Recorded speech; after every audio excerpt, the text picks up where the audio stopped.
What's going on, guys? So there's a good chance you found my channel for my previous two new trucks, my 2018 Silverado and my 2021 Silverado. So obviously I have a good majority of Chevrolet fans on this channel, right?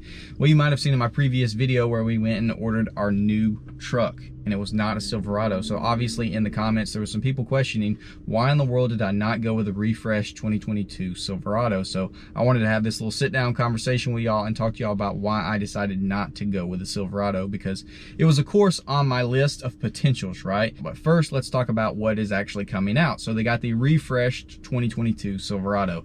The biggest thing in it or about it is the interior, right? It's probably the biggest upgrade that GM has done to an interior ever, right? It's huge. It's all new, the whole dash, everything. You got the big center screen. You got your complete digital dash, unless you get the super low-end Pro model, which has the previous gen dash.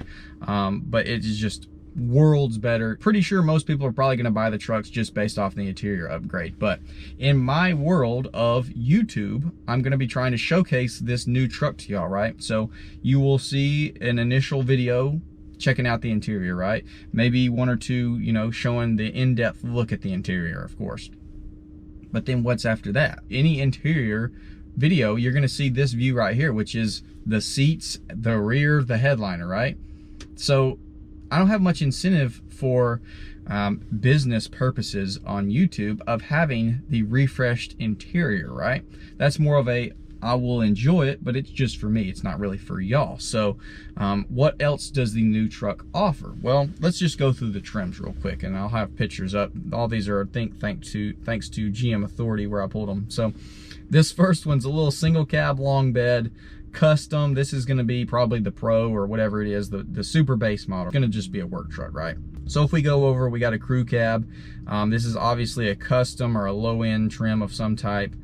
You've got halogen headlights. And now I do kind of like the Chevrolet badge or the Chevrolet words in the grille, not necessarily the Chevrolet badge. It looks just weird down there where typically a Z71 badge or something would be. Honestly, it's still pretty ugly, right?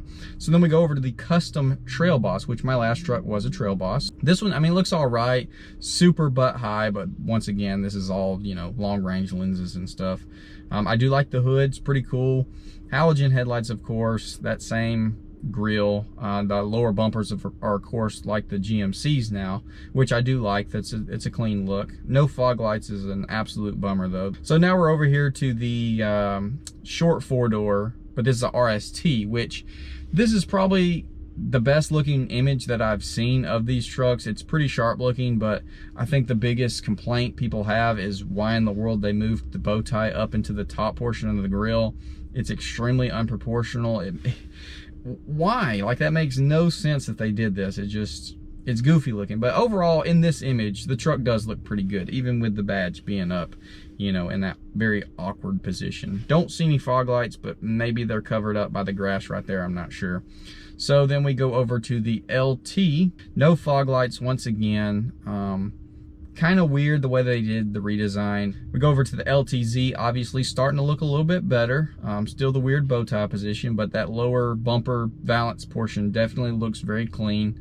I like all the chrome down there with the metal and the fog lights, and it's a pretty good looking truck, right? So then we get to the High Country, which is my personal favorite. It's where they actually look good. So I think the High Country grille saves the truck in this instance, as well as the body color bumpers with the chrome or metal lower valance. I think that looks super good. It's cool how the fog lights are behind that, but you're gonna have to pay X amount of dollars to get that front end. Now, of course, the ZR2, it's freaking amazing. I love the fender flares. I love the front end design. Overall, aesthetically, the ZR2 looks really, really good, right? No real complaints for me. So after looking at all those trims, what does it offer me?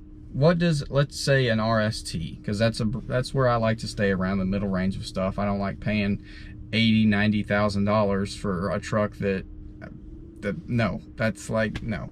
Anyways, so let's look at this white RST. From my Trail Boss to this, as far as y'all's viewing pleasure, what's gonna change? I'm gonna get essentially the same truck with a front end change that, in my opinion, does not look as good. I do prefer the bumper on the new ones. I like how they got that more sleek GMC design. However, the whole grill headlight setup, I mean, they got basically Tahoe headlights, and then the bow ties just not, I don't know, it's weird. So essentially from the exterior, I would be just getting a new truck with an uglier front end, and that's just my opinion. I hated the 19s when they came out. I'm sure this body style will grow on me as well, but the big problem is the whole side of the truck is the exact same as what my previous truck was. The rear end, unless you get the Super Cruise, is the exact same, and the only difference with the Super Cruise is the bumpers steps are smaller, which look weird. You're pretty much paying MSRP for these trucks now. In this current world that we're living in, that was the whole reason why I bought Chevrolets to begin with. My 18 Silverado, I got like, I think it was $12,000 off of MSRP. Bought it at the very end of the year. They had employee discounts. They had all kind of incentives to buy it, right? And I loved that truck, and it was a great buy for the price, in my opinion. Then the 21 Silverado, which was a pretty loaded trail boss.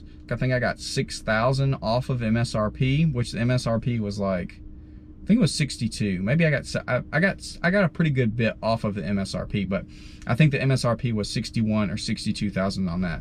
So that's essentially what I would be having to buy one for now. So equivalent optioned truck, if we look at prices, LT Trail Boss, $53,695 is your base price now. So if I had the same options, the big engine, sunroof, bed liner, sliding glass, sunroof, all those things, the truck's at least gonna be what my previous one was, if not a couple $100 or a couple $1,000 more, depending on how much the trucks have gone up since then.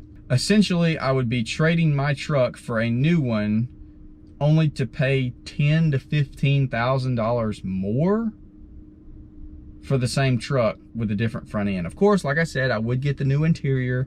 I would get to personally enjoy that, which is awesome.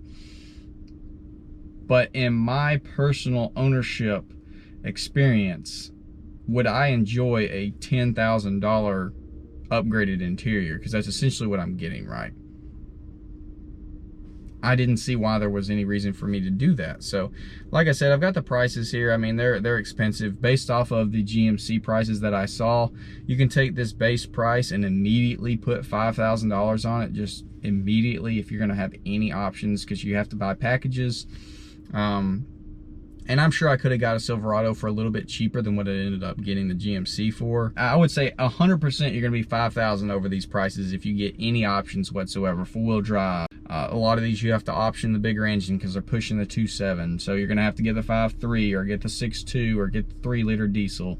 If you're wanting leather, sunroof, bed liner, all these things you're gonna have to option in. So immediately, prices are going super high, which was my big incentive on the Chevrolet, because there were such good incentives to buy one.